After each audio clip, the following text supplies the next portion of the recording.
Sometimes. Tuz Biber FM.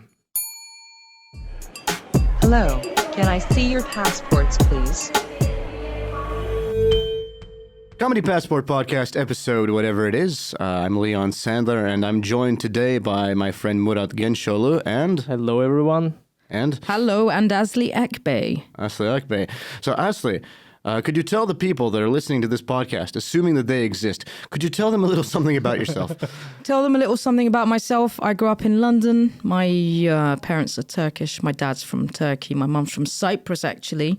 She's from Kıbrıs, as we'd say in Turkey. And I grew up in London, started doing comedy over there, and then moved to Istanbul in order to not die, really. London was killing me slowly. Moving to Turkey for relative safety. What an interesting choice. For relative safety, exactly. I know. As a woman, I wouldn't believe it, but Contrast. here you are. Were you born in London? I was born in London. Wow.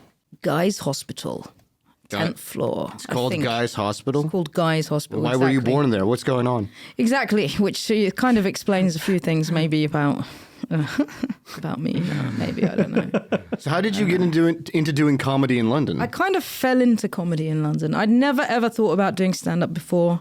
I was working at the BBC. I was working on children's television program called Smart. And while I was working on that show, I was kind of thinking, because I did a lot of student radio while at university. And when I finished also, I did a lot of radio. So I kind of liked the radio thing. But then I thought, let me try TV. So you are used to this setup? Kind of, a little bit. Yeah, I mean, I haven't had a big black mic near me for a while, but especially one that's hanging with various contraptions. I mean, that's just taking it the next step, isn't it, guys? But anyway, I know, what can you do? So I was working in television. I was working in children's BBC, working on a TV show. I was already doing radio presenting, already had done that, and I was thinking about TV presenting, and I was trying that, and I had done a little bits and bobs. But as I worked in TV, I kind of started to get a bit bored of television because it's crazy hours. You're working like crazy hours. And anyway, while I was working on this show, the presenter invited us to a sketch comedy show that she was going to take to the Edinburgh Fringe Festival. So I went to see this sketch comedy show that this TV presenter, that I'd only known her as a TV presenter. So she invited us to the sketch comedy show. I went to watch that and I was like, this is fucking great. Like, I want to do this kind of stuff. Like doing stuff behind the camera and, kind of all the schedules. It's kind of difficult. And which around is boring. What time this boring. is? This is, I don't know, when is this? 2007, maybe? Something like that. And then I found out that she'd done a stand-up comedy workshop with this guy called Logan. And I found out the details of that, and I was kind of depressed at the time, and I needed something to do. I needed to go somewhere and feel like I had friends, and I signed up. I signed up for the workshop, and I started going there. And then it was like a Sunday workshop. We'd go every Sunday for a few hours or something. Absolutely. And the stand-up illness to mental stand-up comedy. One more time. The mental illness to stand-up comedy pipeline. Well, yeah. Everybody knows stand-up comedy is the best place to have friends where you are all alone on stage. When you're all alone and you just have to therapize each other. Is that even a word? Part of that word is what you might do to each other. Yeah. Maybe. Yeah. Right. Traumatize each other, then therapize each other. Right. Exactly. And then use what you know about each other from therapy to hurt each other again. It's really an interesting cycle. Exactly. Yeah. Exactly. That's a great way to put it, Leon. It kind of summarizes how you've lived your life, I guess. That's really it. In a way, doesn't it? Now it's brought me here. It's brought you here. All the way to Istanbul, all the way from Russia. From Russia through America and then back into the Balkans. Yeah. Yeah, my parents are real proud. If you went to Russia right now, would they take you into the army? Not me. No, just because they'd be like, it's not possible. Yeah, pass. I'm not. They'd be like, nah, even as Ken and father. It's not worth it. As Ken and father, they'd be like, no, dude, come on. What are you come on, dude. I'm safe from all that by just being born like this. Yeah, so what... Yeah, you would be a great addition to the army. I mean, they will send you the front, do stand-up over there. And yeah, exactly. Stand up in the sense of like drawing sniper fire, standing up to draw, So you got into like this stand-up comedy workshop or... So blah, blah, blah. Yeah. I was inspired by this thing I watched, did the workshop, started doing stand-up. And then when you start doing it, it's kind of difficult to stop. So unfortunately, I'm still stuck. I'm still stuck in stand-up comedy, still doing it. I was doing it in London, and then came over here, started doing it over here, and that's how it is, So really. you both have been in London, and you've both done comedy in English and then also done comedy in Turkish. So I'm really curious from the both of you together, Murat and Aslı, what's your experience of like the London scene and like the Turkish scene compared to the London scene and so on? We had it in reverse order with Aslı, and we never had overlap time of period. We weren't there at the same time, thank God. No. Yeah, one is Different enough, times. Yeah, we were avoiding each other. We for avoided each other. Well, exactly. I was like, look, dude, I've moved to Istanbul now. You're free to go to London. He was like, okay, fuck it, I'm going. And then when he came back and we ended up in the same place, it's unfortunate, but, you know. No, Turns out you're on one visa. I'm joking, exactly. I'm joking. Yeah. But obviously London, I mean, that's a different scene. You know, English crowds are probably going to be a bit different, and stand-up as an art form is probably a bit different in like an English-speaking country. You know, probably it's more established. I feel like people might know what to expect a bit more, right? Well, yeah, I mean, generally, I mean, stand-up is relatively new in Turkey compared to the rest of the world, you know, a lot of America and Europe and all that kind of stuff. So audiences kind of know how to be audiences. I think that's because a lot of people, you can go to in Turkey sometimes you're at a stand-up gig and it might be the person's first, second, third, fourth time at a comedy show. And if you think about the experiences they've had before that, it's probably been at theatre where you're supposed to be respectful and not make a word and, you know, sit and kind of appreciate and just watch. And so having said that, I guess what I'm trying to say is that audiences are a bit, they're shyer in Turkey. So you won't get people heckling you, for example.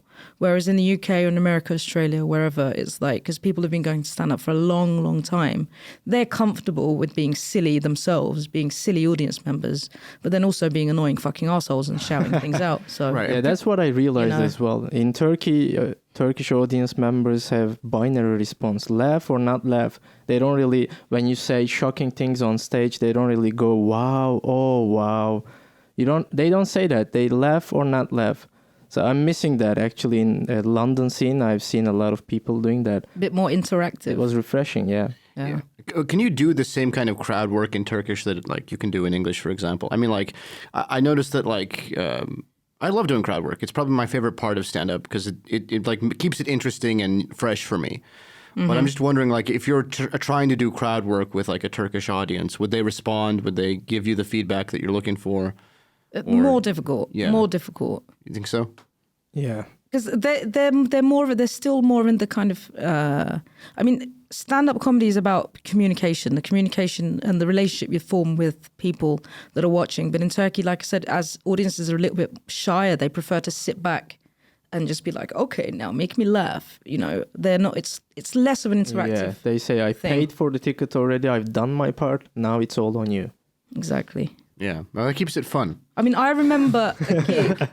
I mean, you said crowd work. It's not really crowd work, but I remember a gig in London where I was, again, depressed for God knows what. just So for you were being- doing stand-up, yeah. Just for being alive or whatever, There you and go. as Good usual. reason. And then I was unable to do any washing. So I hadn't washed any clothes for a really long time. And therefore I had no underwear left.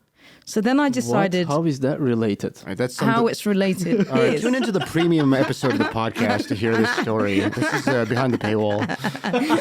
You can catch the extended. The $5 Patreon to hear about Aslı not wearing underwear. Yeah, and $15 for getting her dirty underwear. Yeah, when she hadn't washed or showered in a few weeks. But look, this is the sexiest the podcast has ever been. Aslı's the first woman, maybe the last woman to be on the show. You know, we'll see. So how did sorry to cut you off. How did that go? So anyway, so I hadn't done any laundry for a while. I didn't have any clean underwear. So then I decided that I wasn't going to wear any underwear. So for a while, I wasn't wearing any underwear. And I ended up going to this stand-up comedy gig with a friend of mine. And this is something, you know, an example of something that I wouldn't do in Turkey.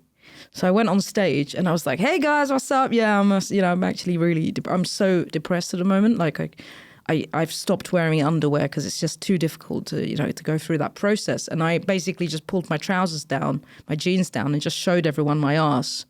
And then that got a huge laugh. Pulled up my trousers and then carried on with the gig. Like, I could not do that in Turkey. I could not go on stage in Turkey. Wasn't there a guy that did that? Yeah, in Turkey, some guy did Really? that. Yeah. He stole your bit. You stole my You bit? got to contact him and be like, hey, you're stealing my material. He exactly has the same ass with you. Sold a bit. Yeah. Yeah, that's probably one of the things that might not work well on an audience here. I don't know. I mean, in the UK, it's normal. Like, that's what you do. You know, you go out, you get drunk, and you show people your ass. Right. Like, that's just. That's if you didn't have it. If you, that's you know, right. There's got to be like a football match going on, but yes. So the details, did you show them your bare ass or with the underwear? Oh no, There's no bare underwear. ass because there's no underwear, of course. Bare ass. Okay, wow. That's when we talk about improvisation normal. on stage. It's normal. That's It's what really. totally normal. That's really improvisation. Is yeah. I've never done a gig like that. She says it's normal, but that wasn't my Well, experience. you're going to Amsterdam. I think at that club you're going to be required to be fully nude, or Yeah, you're going to be wearing some sort of like cock ring. Probably or it something. happens in Amsterdam all the time, Yeah. but you forget about it It's- because of all the drugs you Yeah, consume. I think the sex club and the comedy Probably. club might be next to each other, and you might walk in the wrong door. You just peek in the glory hole and you should Yeah. watch a stand-up That's comedy. right. That's right. You've got to do your tight 15 while getting sucked off through the hole.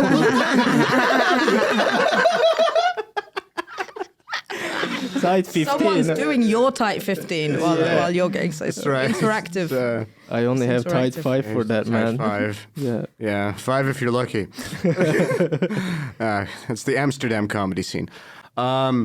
So yeah, I mean, on that note, do you find that your material, like the material that you worked on in London, or the material that you deliver in English, is really different from what you've been doing in Turkey or for Turkish audiences? Yeah, I mean, when I first moved over here, I was just translating the stuff I was doing over there, and it wasn't working. People were like, "Who the hell are you? What the hell are you talking about? This is horrible. Shut the fuck up," kind of. And I slowly kind of censored it and made it a bit more, you know. So I have, and the thing is, and because I did English comedy for English people over there, started doing comedy over here for Turkish people. And then I started doing comedy over here for expats. And then I did a gig in Turkish in London. So I kind of have like 4 folders. I have English comedy for English-speaking people in the UK or wherever. And then Turkish comedy for people that live in the UK. And then English comedy for people that live in Turkey. And then Turkish comedy for people that live in Turkey. And then you've got to have actually one more file of English material you can do everywhere in the world. Mm-hmm. So, yeah, it gets kind of confusing, to be honest. Have you done English gigs outside of UK I did. and Turkey? Yeah, I'd done some English gigs in America when I was over there, Oh, cool. in a few different cities. I was flown over for a gig in Oman. Wow. I did an English gig in Oman years ago. I did an English gig in Tbilisi as well. So, yeah, America, It's in Georgia, Tbilisi, right? Georgia. Yeah.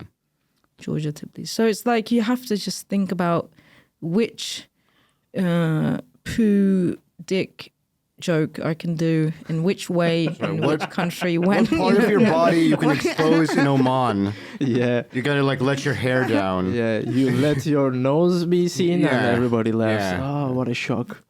We've seen the nose of the woman. And then you go to prison. I mean, Murat must have had the same, you know, because I started it over there, came over here. He started it over here, went over there. Well, how was your experience Yeah, we had it when in you the went? reverse order. When so you went, when your first like gigs in the UK, how were they compared to? It was shit, man. I didn't speak English properly. Not for the UK audience. I learned English through American college, and it wasn't great.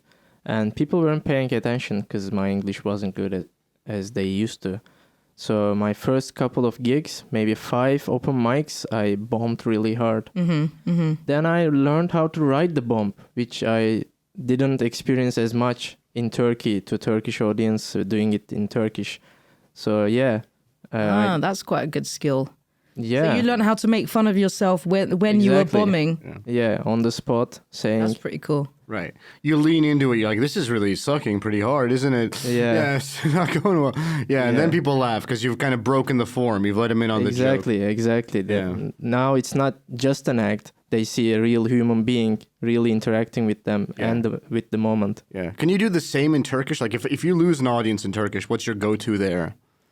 Usually because I have a lot of material in Turkish, I just found tricks like saying, I wasn't going to talk about this, but I'm going to tell this now, and say a different joke entirely just to lighten the mood and get back to the jokes that doesn't work.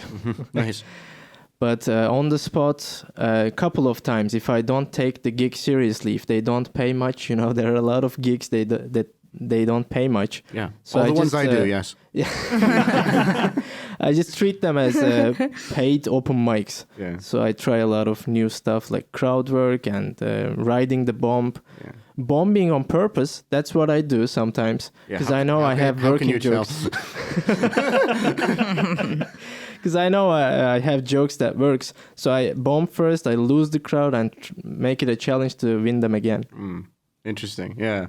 Yeah, that makes sense. Sometimes you're just like, all right, I'm not getting paid anything. I'm just going to do this for me then. Exactly. It's my show. You're all stuck here with me. It's like a gym now. I have to put the muscle that I never worked on. Yeah. How about you, Aslı? Like when you feel like you're not connecting with a crowd, what's your go-to there? Oh, yeah. I mean, the same thing. That's the best thing to do is to be like, oh, well, I mean, I normally, if a joke goes badly, I'm like, oh, well, that was shit, wasn't it? Well, that didn't go as well as I expected. Or, you have to acknowledge it. If you don't acknowledge it, then people are like looking at you like, hello, are we in the same room? Because if you don't acknowledge it, they don't kind of understand that that you understand what's going on in the room, and they think you're even crazier than you actually are. So right. I think audiences will be more on your side once you bring them into it. Once you start doing that interaction with them, once you start breaking the form a little bit. You gotta tell them we are in this together. Yeah. And that's one of the cool things I think about stand-up is that it's always happening in a room with a specific group of people, at a certain time. And so you've always got to react to what's going on, or like if there's other comics in the lineup, you might react to what they did or how the night has been going, all that stuff. That makes it like more, I don't know, more enjoyable for people because it brings them in. Yeah. For sure.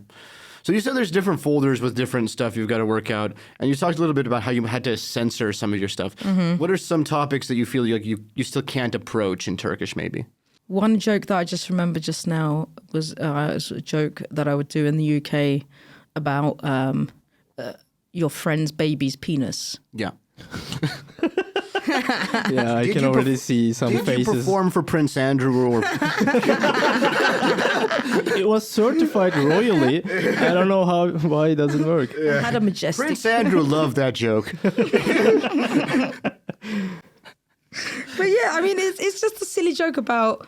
It's just a silly joke about how when your friend has a baby and you go over and it's breastfeeding time or the baby does a poo, and then. You shouldn't really be looking, but then you do end up looking, and it's kind of a weird form. It's like just balls it's just big balls and whatever. So I just talk about that. I'm like, how I shouldn't really be doing that. Why am I doing that? No, blah blah blah. So it's just this kind of like train of thought about that. Yeah. But even that I can't do in Turkey. People would be like, okay, you're mental. It's like they're not taking the silly. They don't take the silly. Immediately they'd be like, oh, what? You can't talk about that. Don't say that. Yeah, but like, you're doing this quick, like, am I a pedo check on yourself? And like, all right, I'm not, right? Out loud. Exactly. And in London, people love that because they can relate to it.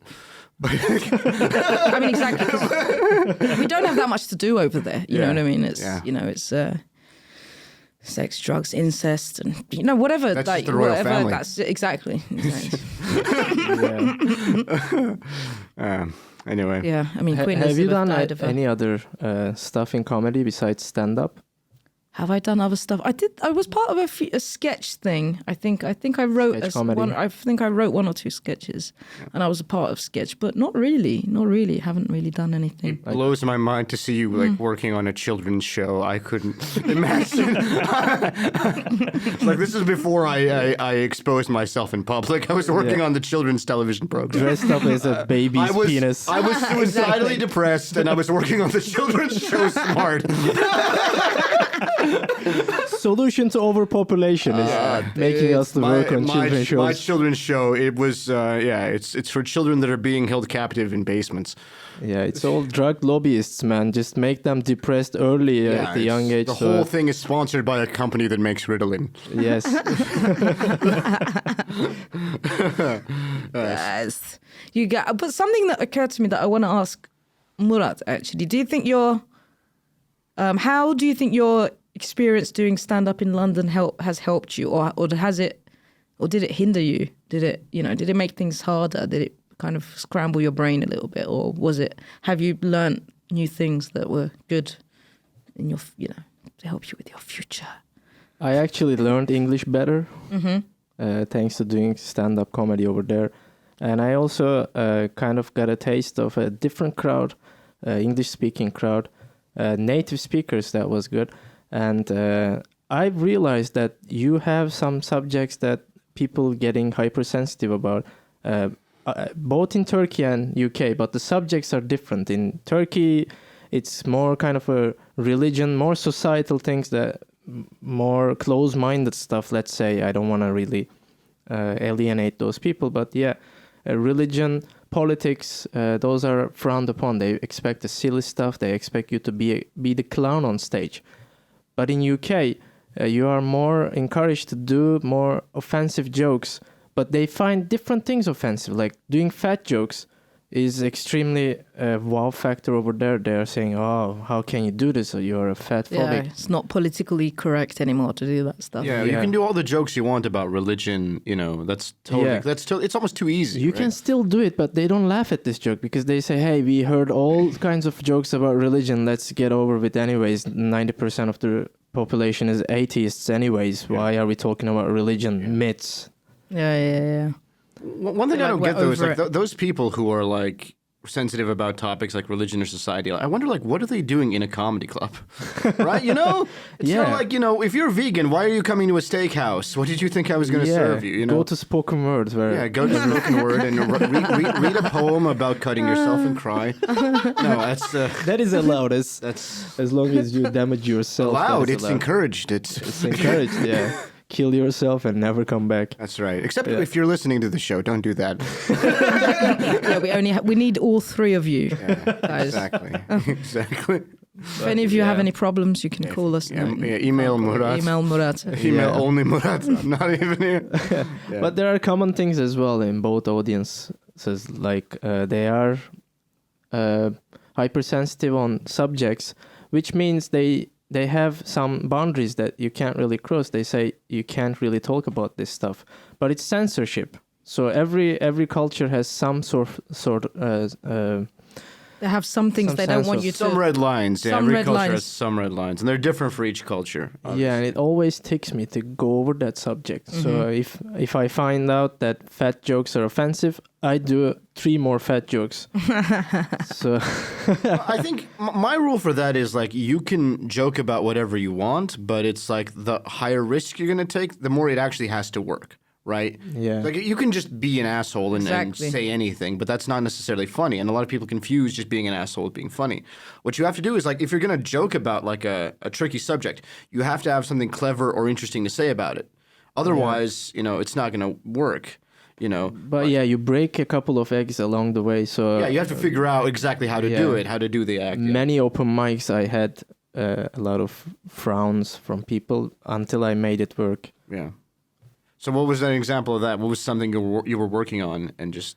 Oh, it's too dark, man. I don't really... I blocked that out of my memory. We had Aslı's baby penis joke. I had this joke, all right. I had this joke about going into bars and having... I want to have children, but I don't want to look after them. So what I do is go into bars where a lot of drunk couples are having sex in the bathroom. So I ejaculate all over the toilet papers. So when they wipe down after finishing sex, they will be impregnated with my children. So that was the premise of the joke, but I never got it work. I just think you don't understand how sperm works. It wouldn't. I don't think. On a slim chance it works. So that drunk couple is saying, "Hey, that's God's miracle. So let's look after this kid, and it will be my kid." And I will be the modern Genghis Khan. What you'd have to do is like take away. Oh, yeah, exactly. I feel like number one, that's a German joke more than an English one. And number two, I feel like what you'd have to do is like take a woman's tampons and like inject your semen into the tampon to have it like time release. This is assuming that Murat's semen actually works. He's got quite like a lot of assumptions we have to make scientifically. This is like science fiction we're talking about. This is like Star Trek. I will bring 3 kids to the next podcast. Hey, it works. works, so suck it up. Here you go. Exactly. I made or found these. Yeah. So obviously there's some material that's like too edgy, but you know, what are the jokes that work then? What do Turkish audiences want to hear compared to, say, English ones?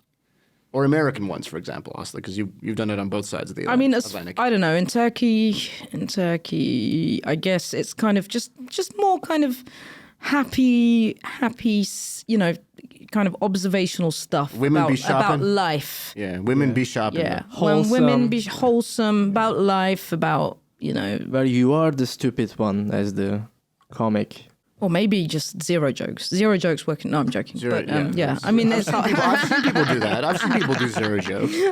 Yeah. I've seen people tell stories that are like, what's the point of this? What is the point? Yeah, absolutely.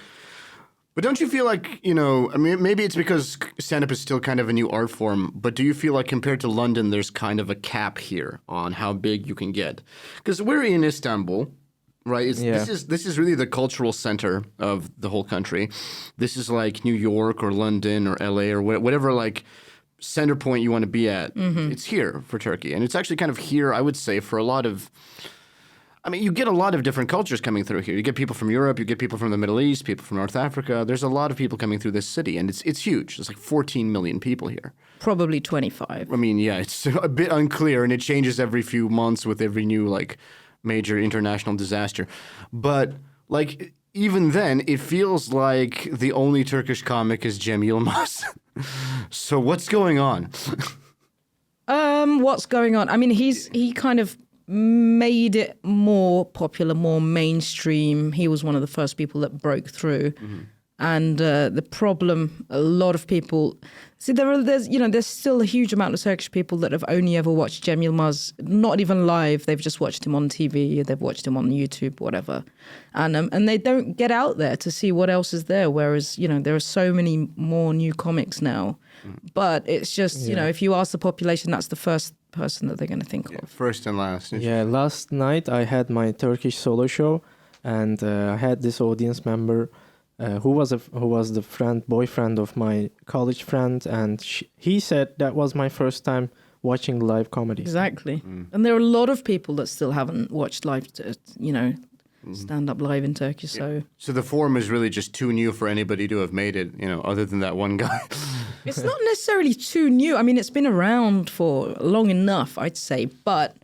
Whereas in the UK or America or wherever else, people are like, oh, what should we do tonight? Shall we go to the cinema? Shall we go out for a meal? Or shall we go to stand-up comedy? That isn't necessarily, I mean, up until the last few years, that wasn't necessarily something that people would think of going to do. Yeah, it's only for depressed, suicidal weirdos, which is kind of how it should be. And honestly, if you're not, why would you even go? But I've heard that some nationalist Turkish people take pride in mentioning that we had this art form, before we called it stand-up. I mean, the final form, stand-up, is more Western, originating from US, I think. But here in Turkey, we had this art form called meddah, and it was in small towns even. The best storyteller of the town was going in the square at a certain time of the day, and everybody gathered around him or her, probably him. To be honest, probably him. To be honest, you were trying to be progressive, and you're like, no, that's a lie. So it's counterproductive to be progressive retrospectively, right? You can't be progressive back in time. Yeah, also, no women in comedy is a traditional art form.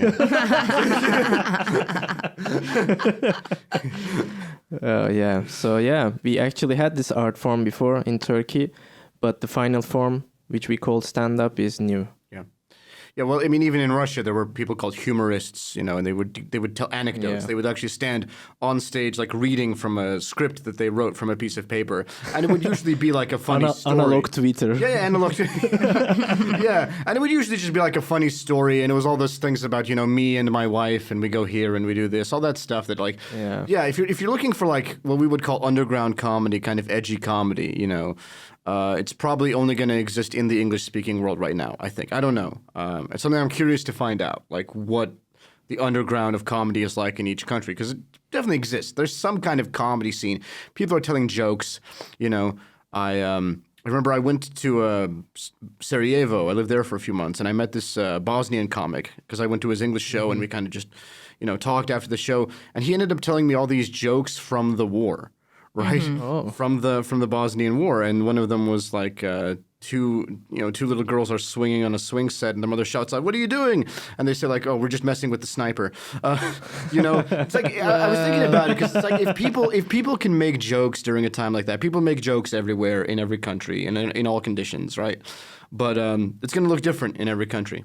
Yeah. So I wonder what the comedy underground is like in Turkey, and I wonder, maybe one of the reasons it hasn't gotten big yet. I mean, do you think it's kind of a censorship thing? Because I wonder how easy it is to get, say, on TV or on, I don't know, the radio, who listens to the radio, but like something like that, some kind of media channel. In the U.S., it's pretty clear, like, you tour, you do a few famous spots like the Comedy Cellar, the Comedy Store in L.A., and so on. And then you do a few of those, so on and so forth. Then, boom, Netflix deal or YouTube special, and so on. But I feel like in Turkey, that formula that gets you into like into some kind of media channel just doesn't happen. It depends on your jokes. Does it? Yeah, I mean, but then also I was going to say, like, because in America it used to be you've got to go on one of those late night shows. That would be, you had to go on SNL. That would be the thing that would catapult you. So you'd go from New York, from the Cellar, you'd go on the SNL or one of those Carlson. You do like a tight five on who was it? Conan O'Brien. Yeah. Exactly, and that's become less and less. People still do that, but that's less now. Exactly like you said, it's like if they're already popular, then they might get a Netflix deal and this, that, and the other. And in Turkey, it's not that system. I don't know. There are a few shows that people go on, but they've got to be, super clean, super mainstream. Yeah. Those few TV shows. But there are lots of people releasing their own stuff on YouTube, and there are some, different digital outlets where there are lots of I think there's more stand-up out there than you think there is, Leon, actually. Yeah, that's what I've seen. People are self-promoting now in this digital age. Yeah, those official channels, like even Netflix, who cares anymore, right? The company's dying.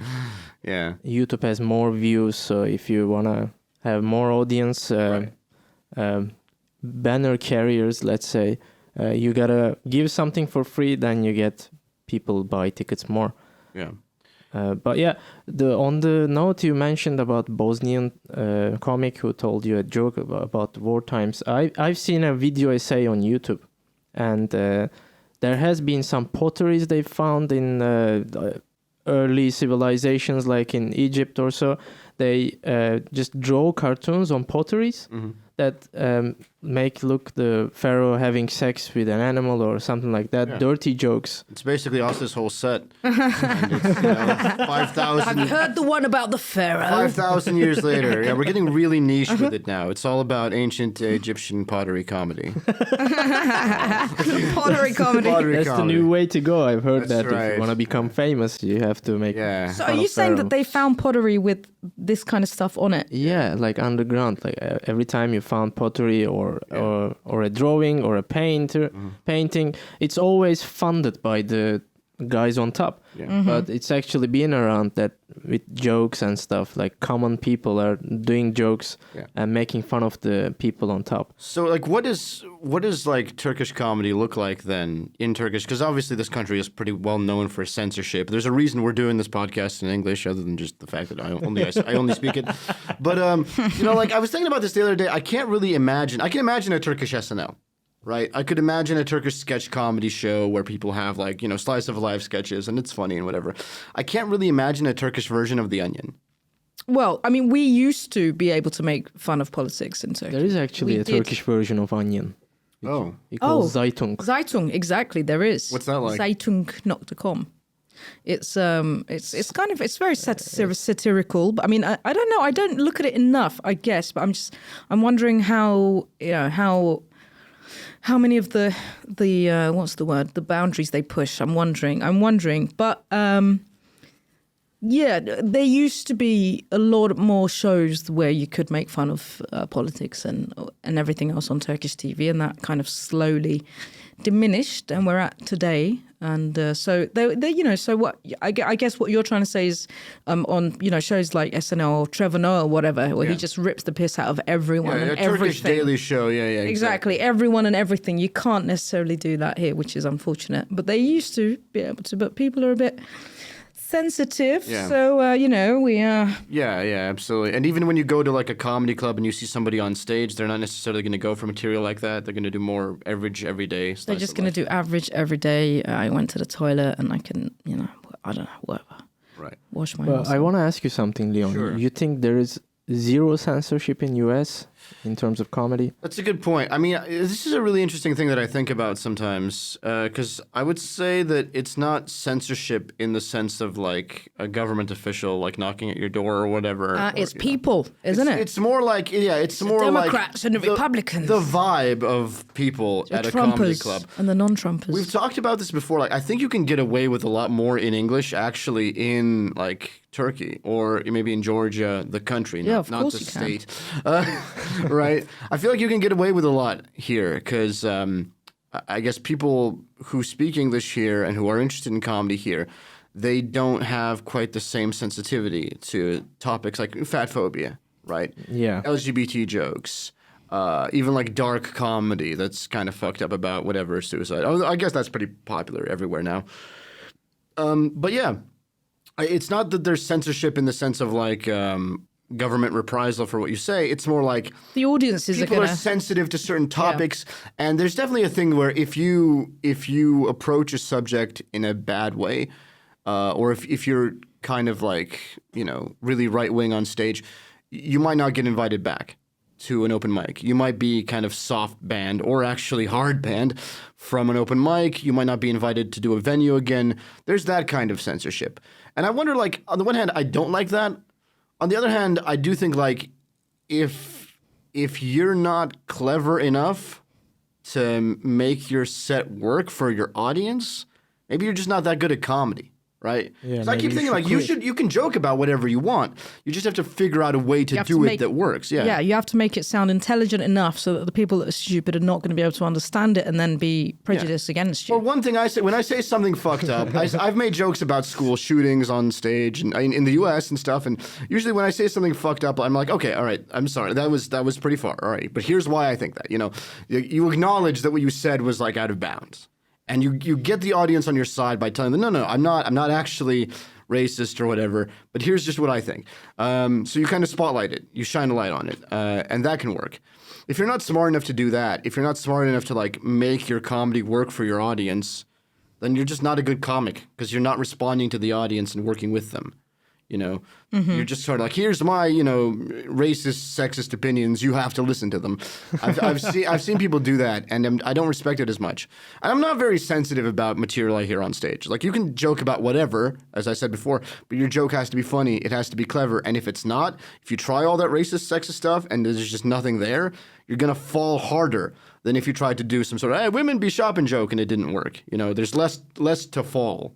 Right? Exactly. The bigger the risk you take, the funnier the joke's the more be. good at it you have to be. If you're going to do edgy material. It's just the same, you know, mathematical stuff. Like the longer the setup, the better the joke has to be. If you have some ridiculous long setup that goes on for 10 minutes and then you just have an anticlimax, then it's bullshit. It's got to pay off. You know, it's got to pay off. Exactly. It's got to pay off. Same with edgy comedy. Absolutely. Yeah, if you put people in the dark side of their brain and they have to be in touch with the conflict, then the release should be bigger. Yeah, absolutely. So speaking of that, Aslı, who are some of the comics you feel maybe have inspired you, or who do you think, like, you know, you see somebody and you're like, okay, I wish I could do that, or I'm trying to do something like that. Sorry, before going into that subject, I need to go to the toilet. Yeah, let's do that. Maybe we should take a break. Yeah, let's do it. Subscribe to the Patreon to join Murat in the toilet. $20. That's the $20 tier. Once a month, you get to go into the toilet and do whatever you want in there for 5 minutes. And if you want dirty underwear from us, that's $35 in total. Yeah, exactly. I have plenty of dirty underwear currently. If anyone wants us help. Fuck stamps.com. This is brought to you.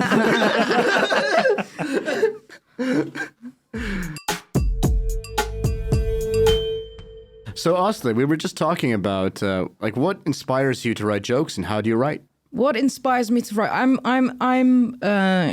very lazy. I'm very lazy if you haven't gathered already. But I normally, something happens, I have an idea and I just make a note in my phone, or if I have a notebook, make a note there. I usually go on stage with an idea and then write the joke on stage and see how it works.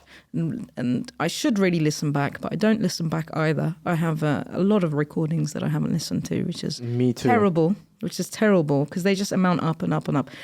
So anyway, so I go on with an idea, try it out, see if it worked. If it doesn't work, then I'll change it. But I mean, the better way to do it is to sit down and write, really. Yeah, but often a little bit every day. I feel like I can't do that, though. I tried that. I tried that with the set I did yesterday, actually.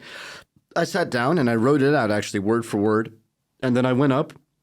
I won't say on stage because there was no stage there. I just went on the floor in front of people like a dog. Exactly. And I just went up there and like I did my first joke that I had written and it like didn't work. It got nothing. The first joke got nothing. I was like, okay, all that writing has failed me. And I got to just sort of not quite improvise, but I had to move things around in the set and I had to break the set and do some crowd work to win people back. So even when you write stuff, I feel like writing is hard because my brain sometimes moves faster than like my hand will move when I write.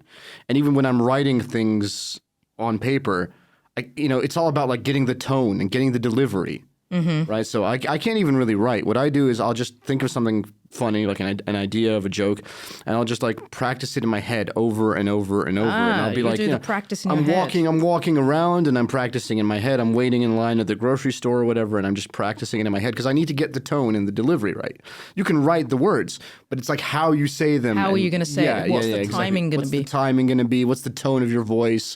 Are you going to do some kind of physical gesture or lean in or something? There's all that stuff. So writing, I don't know. I mean, Murat, you write a lot, don't you? Yeah, when I did my solo show, the second solo show, before I did it, I just gathered all my material and wrote them down.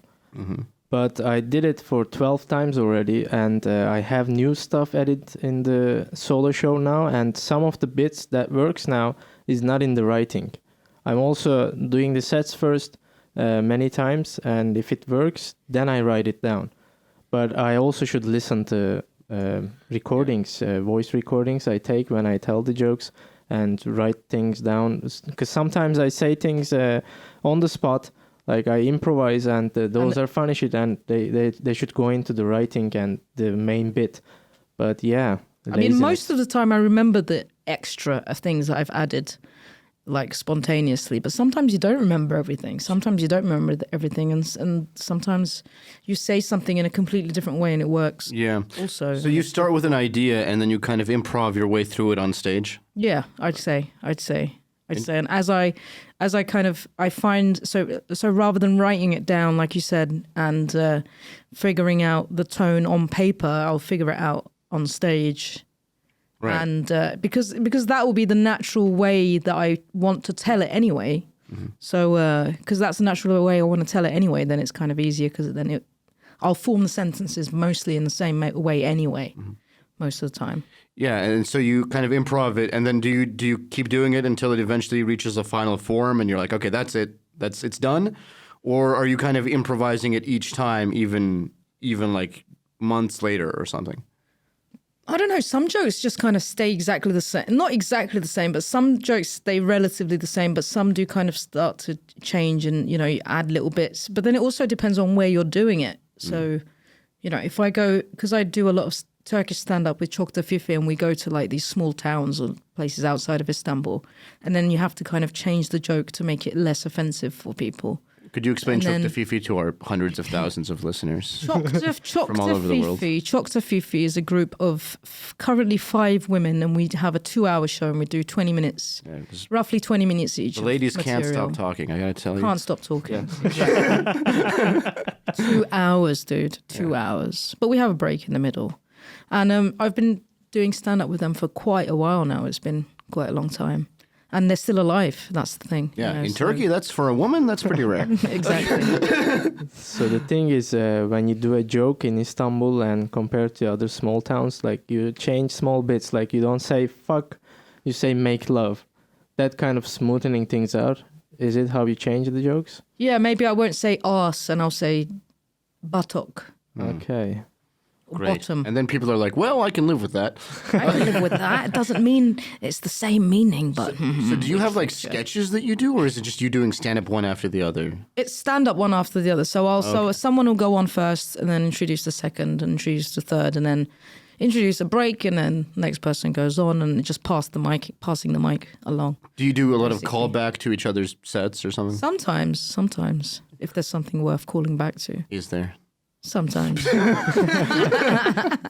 That's really interesting. A group of 5 women Turkish comedians. I mean, what's that like as a woman comic specifically, or like 5 women comics? I guess, and we talked about how stand-up is a new form. And even then, it's like overwhelmingly male, right? Because it's all just like men using this as therapy. This podcast is sponsored by BetterHelp. I mean, not yet, but it will be. BetterHelp. Yeah. When they hear this, they're going to send us a code. They're going to send us a trial code. You better help. Yeah, exactly. So, I mean, it's still relatively new. And then it being like 5 women, I guess, that's even newer for most people. So what's that been like? To be honest, when we started, there weren't a lot of women doing stand-up. There were maybe a few. So we did, when we began, we got kind of quite a lot of hype. But but there are lots of new, very funny female Turkish comedians now. I believe that. So, so we're less kind of, people are a bit like, okay, yeah. I mean, we've been around for a while, like I said. So at the beginning, it was more, we did get quite a lot of attention at the beginning. But now, I mean, it's been quite a long time and there are lots of Turkish comedians and, female comedians. I know whether you want to believe it or not, but some women are imagine funny. a universe. Some women are funny, Yes. I know. I mean, one of them. It's difficult, but. One of them's here. Yeah. Which one? I'm talking about Murat. Where is she? Yeah, that's Exactly. right. Murat's, well, your hair is nice and permed. I kind of. It's got the natural perm thing. Yeah, it's kind of sexy. I mean, the beard Thank needs, you. can feminize the face. But anyway, Oh, the beard is very feminizing. Kind of, yeah. That's but are why you still I keep it. Are you still performing with the Çok da Fifi regularly? So we normally, we're kind of, the season is kind of starting again, October. And so we normally would do like 2 shows a week or something like that. But it's kind of random. I don't know. Every year is different. Basically, before the pandemic, before the 2-year break or whatever we took, we were doing quite a lot of, we had 4 definite gigs a month, and then we would add on like doing gigs out of Istanbul and blah, blah, blah. And then the pandemic hit, and so last year was a bit slow, to be honest. So this year's just beginning now, and we don't know how it's going to go. We'll see. Çok da Fifi had a potential of being the go-to stand-up for all the women in Turkey. But I think now it's a fixed bill of comics. It doesn't feel like you are going to an all-female comedy act. It's just another group show. What might have happened is to save that, maybe ideologically, maybe you could have had rotations of other female comics, like Çok da Fifi stands as a name, but you have different female comics on each act. It would keep it fresh, I think. Keep it fresh. Are Yeah, you mansplaining woman comedy to the woman comic?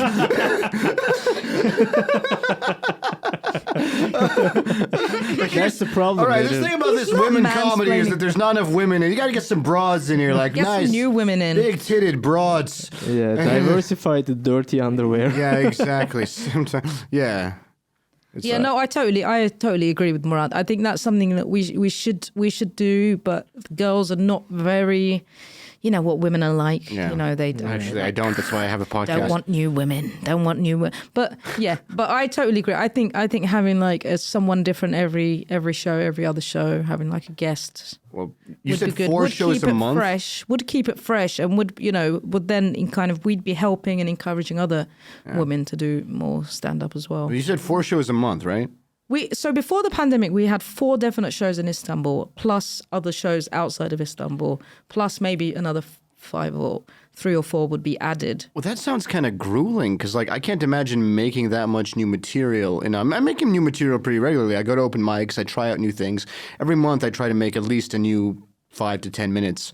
But still, like 4 shows a month, I feel like when I've done the same joke maybe a handful of times, it's kind of dead to me. It's like a piece of chewing gum that I've chewed all the flavor out of, and it's not fun for me anymore. I can't imagine having like 4 shows a month in one city and then going to other cities as well. What was that schedule like before the pandemic? We were really busy. Like every other day, we would have a gig every 2-3 days. And plus, I was also organizing other gigs alongside doing the Fifi stuff. So I was doing quite a lot of comedy and was quite busy before the pandemic. But going back to what you were saying, I feel like you get, I mean, just doing, if you're only doing a joke 3 or 4 times and then you're getting totally bored of it, then that must be, yeah, I mean, I agree with you. I am totally bored of most of Being alive. Being alive, of course, but most of my material. But yeah, you have to kind of sometimes fake that you're still into it. Yeah, this is the thing. annoying. Yeah, as a woman, you probably know how. Yeah, when you do a show every couple days, it's now your main job. Yeah. You're doing a service to people, so it's not solely for your fun anymore. Yeah. So you gotta make sure you are the entertainer, and you don't have to bring fresh stuff every time. If you have a working 20 minutes of material, Right. it works. But you got to be into that 20 minutes, or at least you got to, as Yeah. Aslı said, fake it for the audience, for their pleasure. You learn how to fake it. Yeah. As a woman, there. Yeah, I already made that joke. But all right, we can do it. We can multiple times with that joke. Yeah. Multiple. Very territorial with your jokes, Yeah, man. He is I very can do the same territorial. joke. Exactly. It's all I've got. I'm not getting. You're gonna get bored from that joke anyways. So Yeah, let me do exactly. it once yeah, more. you can sloppy seconds my joke. Sloppy seconds. Yeah. So like, you know, the Choke to Fifi process, and now you're getting back into it after the pandemic, right? I mean, it's been like a 2-year hiatus. What do you think the new Choke to Fifi shows will be like then? I don't know, dude. You know, we just got to wait and see what's going to happen. I don't know. I really have no idea. Like I said, last year was a slow year, so this year might Maybe going to be better or kind of stay the same. I don't know. Yeah, I don't know one or how the long. other by definition. Yeah, maybe you should do Choked Up Fifi 2.0, promising 2.0. people that this will be all new jokes. Exactly. Yeah. That's what we should do, but that Or would require work. You don't even have to write new jokes. You requires- just- no. You don't even have to write. It's been 2 years. Nobody remembers. Right. You just do the oldest material again. Churn. It's been like, hey, man, 2018's been pretty weird, right? 2018, exactly. Yeah. Just remember to say 2022. Wow. Holy shit. I actually know Aslı for 10 years. Wow, that's crazy, dude. Yeah, almost 10 years now. And when I first met Aslı, she just moved to Istanbul and she was engaged. You remember that yeah, I dark kind of time of yeah, your yeah, life? Yeah, You blocked it out to yeah. protect yourself. It wasn't a real engagement though; it was fake. For the It money? was for or the what? family. It was for the Nice. family because we were living together. So just Oh, for them to not say stuff. But I never really wanted to marry that guy. oh. I just kind of went along with Did it. he know that? Yeah, a little bit. Crazy, dude. Surprise! It's yeah. all a hidden camera show. UK didn't assimilate your family enough. So they require a marriage for you I don't to know. live with a guy? I don't know. They weren't super happy with it, I think. So I was just like, okay. Because I came over to visit. Well, I was living in Bodrum at the time, and they came over to visit, and I was like, okay, well, maybe we should do like a surprise thing, so then they can stop. They didn't really say anything. I think I just kind of felt like I should. It was something like that. I think. Yeah, to make it. It wasn't like, oh, what are you guys doing? You should get engaged. I think we just kind of did it just to, like, we preempted a problem, maybe. Yeah, Something like that. like getting engaged. So and- 10 years, man. Yeah. It's crazy, dude. You used to be married for real. She was engaged as a joke, As a joke, exactly. as a bit, Yeah. committing to the bit. My marriage was a joke as well. Yeah. But yeah, I didn't know when I was setting it up. The punchline was hidden, so it was Yeah. punchy for me too. Hey, you got to get new material from somewhere. Yeah. Speaking of that, so Aslı, like, what inspires you to write new material? Is it normally just stuff from your own life, stuff you go through every day, or are you like watching the news or whatever? It's so random. I don't know. I could be walking down the street and I might have an idea. I could be talking to someone and I might have an idea. I could, it's... I don't know. I mean, I would love to be one of those people that sits down and thinks, okay, let me try and write some funny stuff. But I've just never been able to be that person. I just Yeah. have no discipline. I also feel it's kind of like that. Well, it's not just a discipline thing, although maybe for me it is too. I feel like if you tell me to be funny, I can't do it. You know what I mean? It's something like it can only come when you're sort of not expecting it, like happiness, right? You don't like you can't say, okay, now I'm gonna be funny. I'm gonna sit down and I'm gonna write 15 minutes of being funny. It's all just like hanging out with you guys or just going about my day and whatever, and things come into my head, but I don't plan it. I'm not trying to write anything. I'm not trying to be a comic. This is just how my brain works when left to its own devices. I don't think there is a common ground rule for that. For some people, it's sitting down and writing. They're asocial people, maybe. They live with their own ideas and never really socialize in their own life anyways. But for some comics, they come up with ideas when they socialize with other people. That's me as well. When I talk with other people and I come up with a funny sentence and I just write it down and try to turn it into a bit later on at home. It's all about the environment you're in and like what's going on in your life. And for me, it's always like if I'm mentally normal, if I'm not depressed, then I'm funny. The minute I don't feel fun, like, you know what I mean? What's the status currently? What's the current status? I think I'm doing all right. Are you doing podcast's okay? going well, but like if I'm like not depressed, then I can like think comedically. If I'm actually depressed, then nothing is funny, and then I can't like make any jokes about anything because I'm not in that headspace. So I'm just in a relatively fine headspace. Like the jokes will come by themselves, you know, if I'm just engaged in life and stuff.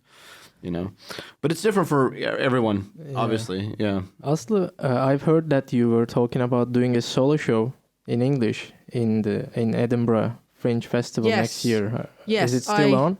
I would really like to do a show next year, Edinburgh Fringe, because as a comedian that started in the UK, it's like something you have to do, and like I feel like I have to do it, and I've kind of put it off for long enough.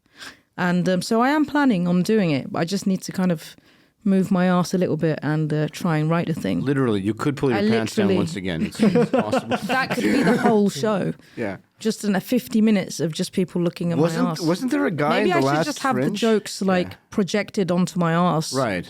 While and that's it. I'm just not looking at the audience. People would probably pay for it. Exactly. Talk with my butt cheeks, yeah. Exactly. Wasn't there a guy that did that at the last Fringe? Some guy got naked. Oh, there's always people getting naked. Yeah, exactly. Are you talking about the one that put the firecracker in his ass? I might be. I think I showed you that video. No, I haven't seen that. There's a video of that? There's a video. I don't know if you're joking or telling the truth, but I think it's real. Yeah. I'm absolutely telling the truth. And there's a comedian, I've forgotten his name, he's hilarious. Wow. Chris something? Oh, he's hilarious? He's crazy. Okay. He's totally crazy. And he finished an awards ceremony by stripping and then putting a firework in his ass and then lighting it and ended the show with "There's no business like show business." I have that on video. How are you going to top that? That's pretty. Yeah. How am I going to top that? Yeah, follow that. Follow that act. People go into surgery you've got more holes than he does to put firecrackers into. There's all kinds. You're going to have a few more holes after this. Right. End of the interview. Yes. Everybody says you got to suffer for your art, and this is one way you do it. Yeah. People go into surgery for getting more beautiful, but maybe you can have a better ass, a funnier ass. Yeah, exactly. That might be a new market. Well, Richard Pryor actually set himself on fire by smoking crack cocaine, so this is kind of like that. He set himself on fire. Well, smoking crack by accident, kind of. Maybe he wanted to die, but you know. Anyway, this is the comedy podcast. But yeah, this is one of my favorite stories ever. If you or anyone you know has been suffering from these issues, please do not hesitate to contact us at subscribe to the podcast. If you are mentally ill, you gotta subscribe. So Pryor was this was like in the 80s, height of his fame. He was making thousands of dollars a day and wasting it all on drugs, and he was smoking crack, and the crack pipe exploded in his hand, and he caught on fire. His body caught on fire, and he just ran down the street on fire. Actually, he got burned over like I don't know what percentage of his body, but he had to get skin grafts and all this stuff. And then in his next special, this is one of my favorite stories ever. In his next special, he takes a book of matches, or he asks somebody for a match, right? And he lights the match, and he says, "Hey, what's this? What's this? What's this?" It's Richard Pryor running down the street. Perfect. Absolutely perfect. Yeah. Should we talk about Queen Elizabeth? Queen Elizabeth. Your queen died. Yeah. All right. Would you? Yeah, your queen died. Why'd you do it? You have a king now. Yeah, you have a king now. We have a king now. We don't like the king. We don't like Charles. If I had to, Charles is an absolute cunt. yeah, Basically. yeah. Finally, We you are hate catching Charles. up to democracy now. Everyone hates Charles. We hate him. We don't want him. Yeah. Most people hate him. Like 70. I think there was some kind of poll done about, and only 40% of the people in the UK were okay with Charles. Because the Queen was like a sweet old lady. Charles is just a weird man. That's totally we different. don't like Charles because he cheated on Diana. Exactly. Look, I mean, here's the And thing. then got her killed. The one thing that I don't like is like I'm just sad that now the UK has to print Charles's face on the money. Dude, right? exactly. Have What you am I going seen to do with all Charles? that? Yeah. Yeah. He's horrible, wrinkly, nasty. If I had to look at flappy if I had to face. look at Charles's face like every day I would crash my own car into a wall. Oh, dude.